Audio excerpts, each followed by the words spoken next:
এই সকলোবোৰে আমাৰ প্ৰজাজনে সাধন কৰিছে। এই কথা সঁচা নহয়। গছ বন পশু চলন কৰা এজন গৰাকী আছে আৰু দাদা তেওঁলোকে ঈশ্বৰে এতিয়া এইবিলাক বাদ দিয়া।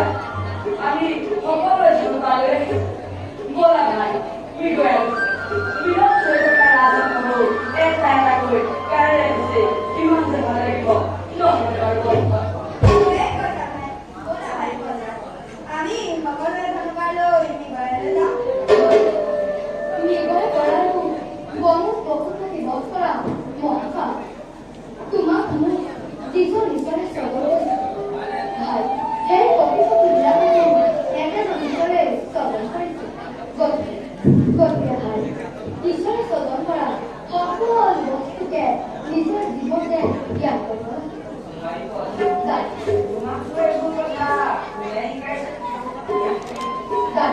এইবোৰ কথা শুনিবলৈ ক'ব নালাগে।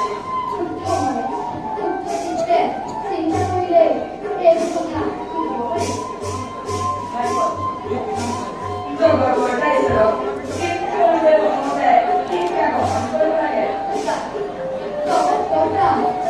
চিন্তা কৰিবলৈ প্ৰথমতে তেওঁ মূল্য জানিব এই জগতত হৰিনামৰ বাহিৰে আৰু একো বস্তুৰে ঈশ্বৰক পাব নোৱাৰে। গতিকে হৰিনাম গাবলৈ ঈশ্বৰে তোমালোকক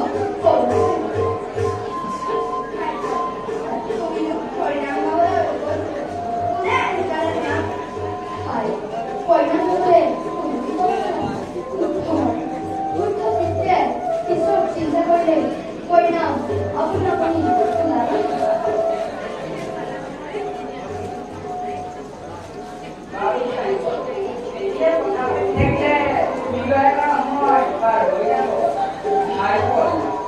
তুমি আমাৰ লগত যাবানে? যদি যোৱা বলা আৰু যদি নোযোৱা তেন্তে ইয়াতে পৰে পৰে মন মাৰি বহি দাদা মই তোমালোকৰ লগত মিগা কৰিবলৈ যাব তোমালোক যোৱা মই এই ফুলনিৰ মাজে মাজে ঘূৰি ফুৰি তুমি আমি যাওঁ ব'লা ভায়া আমি সকলো ধন্যবাদ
হৰি